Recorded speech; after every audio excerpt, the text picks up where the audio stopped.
Hey, what's up everyone? It's your boy Sean Zittel holding it down here on FightHype.com. And as I'm making this video today, it's the 40th anniversary of when the boxing world and the world at large lost one of the most special fighters to ever lace up a pair of gloves in Salvador Sanchez, who lost his life in Querétaro, Mexico 40 years ago today in a tragic car accident where he was just 23 years old, leaving behind his wife Teresa and his two sons Christian and Omar. Salvador Sanchez is one of the most special fighters to me. I always had an affinity for him. When my son Leonardo was born, he was born Leonardo Zittel Sanchez, not just Leonardo Zittel. And that was my idea, yes, to pay respect to my wife's and my son's Mexican heritage and to her father and her family. But it was also because I always had such a love and an affinity for the great Salvador Sanchez. Love the guy so much. If you see here in between the posters of the painting of Shane Mosley and Floyd Mayweather and of Muhammad Ali, I actually have a poster of his famous fight with Wilfredo Gomez. And for most people growing up watching boxing, Julio Cesar Chavez, El Gran Campeón de Mexico, El Idolo, he was the great fighter that you were acquainted with and looked at when you thought of Mexican boxing as its greatest fighter. But me growing up, I was introduced to the sport from at the time, growing up, my best friend Alex Garcia, his father, Jaime Garcia, who I used to call Tio Jaime, he had a photo in his wallet of this fighter. And I would ask, who that fighter is, and it was Salvador Sanchez. And he would tell me he kept a photo in his wallet his whole life because that he would never forget that was the baddest vato he ever seen. So growing up, I had this, infatuation and affinity with Salvador Sanchez.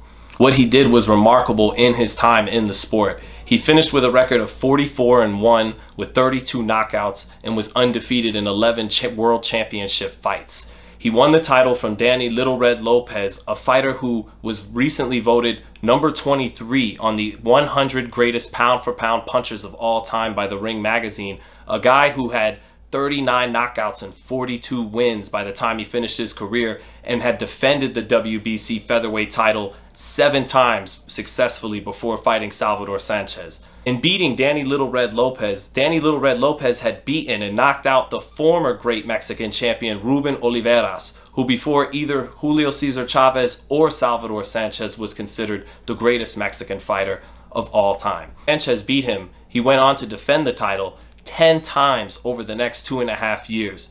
Very few, if any, fighters in current boxing, because of the difference between today's sport and then in 1980 and 1982, fight 10 times in 2.5 years. He defended his title against multiple world champions and Hall of Famers 10 times in 2.5 years. One of those world champions was Juan Laporte, who was a top fighter from Puerto Rico who went on to become the WBC featherweight champion after Salvador passed, a theme that you'll see many times with the men on his resume. Wilfredo Gomez was rated recently the number 10 all-time puncher by Ring magazine, pound for pound, a top 10 puncher all time. Finished his career with 42 knockouts and 44 victories.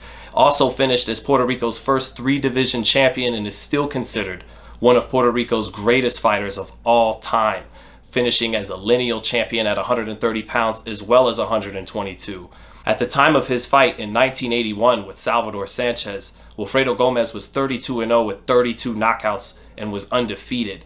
What ensued was the fight of the year of 1981, where Salvador Sanchez would stop Gomez in 8 rounds in a war that really kicked off the Mexico-Puerto Rico rivalry. He was also the first fighter to get $1 million from Mexico in fighting in the United States. In sparking the Puerto Rican-Mexico rivalry and becoming the first $1 million fighter from Mexico in the United States, Salvador Sanchez really broke a lot of ground before any other Mexican fighter did in the United States that fight. Because in large part of that victory against Wilfredo Gomez, he went on to win the 1981 Fighter of the Year alongside Sugar Ray Leonard, who in that same year beat Thomas Hearns in what's still considered maybe the greatest welterweight championship fight in boxing history. 10 years after winning that Fighter of the Year award alongside Sugar Ray Leonard, he would also be inducted into the International Boxing Hall of Fame in 1991. The final fight in Salvador's 10 title defenses came against the feared Ghanaian Azumah Nelson, who, like Wilfredo Gomez, was undefeated heading into his fight against Salvador Sanchez. What ensued was a great 15-round pitched battle where Salvador Sanchez would go on to stop Azumah in the 15th round.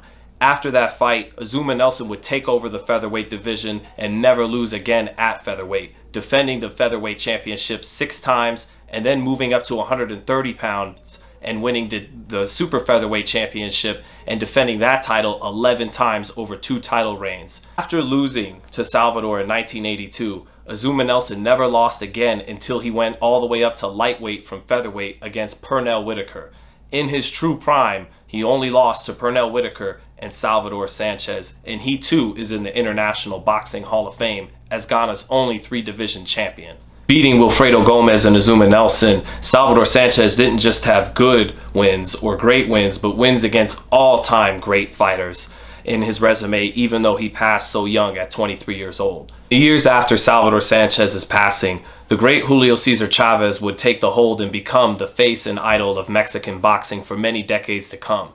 Even up until the present day, Julio Cesar Chavez is still considered the most iconic Mexican fighter of all time. But what if Salvador Sanchez had never lost his life in that car accident?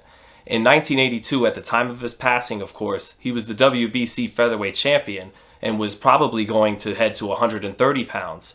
Just 2 years later, in 1984, Julio Cesar Chavez fought and won the WBC vacant super featherweight championship of the world. There's a strong chance that Sanchez would have been holding that title in 1984 at the time in which Chavez challenged Mario Martinez and won the belt in 1984. If that fight happens and Sanchez wins, which is certainly not out of the question, it could have altered the entire history of Mexican boxing. What wound up happening with Julio Cesar Chavez is he typified what went on to become the Mexican style, as coined by people watching the sport. Gennady Golovkin used it as a marketing tool in building up himself and his brand, heading into a fight with a real Mexican fighter in Canelo Alvarez. That style is supposed to be the come-forward fighter with a great chin, not afraid to take one to land one, with a great body attack and relentless pressure. But Salvador Sanchez was the master boxer-puncher. He fought more like a Sugar Ray Robinson or an Oscar de la Hoya than that style of fighter. If he beats Julio Cesar Chavez in 1984, what we consider and stereotype as the Mexican style may be completely different than what we consider it today. In losing Salvador Sanchez, we didn't just lose a good or great fighter, we lost a pivotal character in boxing who may have significantly altered the sport as we know it today if he were still with us. He was, to his genre, maybe what Jimi Hendrix, Jim Morrison, Tupac Shakur, or maybe most appropriately Selena Quintanilla was to their genres of music, where if they were still with us today, their genres or his sport may look a lot different than what it is now. But perhaps the most perfect the most perfect comparison for who Salvador Sanchez was to boxing is Buddy Holly. And I say this because of the famous song from Don McLean's American Pie, in which he wrote "The Day the Music Died," based on one Richie Valens, the great Chicano artist who made La Bamba, and Buddy Holly died. And the song goes as, the theme is that though rock and roll would go on to explode in the 60s and 70s and 80s and have all types of great artists, the music, that genre, lost something that day that it would never get back. And it was a certain innocence to it as well. And just as Mexican boxing would go on to flourish bigger than it ever was in Salvador Sanchez's lifetime, it would flourish with Julio Cesar Chavez and Marco Antonio Barrera and Juan Manuel Marquez and now Canelo Alvarez. Maybe we lost something still that was different that will never quite get back. Just like that song was referencing Buddy Holly. Lots of great things came after it, but we lost something special in losing him. Conclusion, if you think maybe I'm overhyping or over-romanticizing what a special fighter Salvador Sanchez was, take it from the great Roy Jones, the fighter of the decade of the 1990s, and the man considered maybe the most gifted, physically gifted fighter of all time in boxing history. When he was interviewed on PBS by Charlie Rose in 1999, Roy Jones was quoted as saying, when asked who is the greatest fighter he had ever seen pound for pound, he responded by saying it was Salvador Sanchez.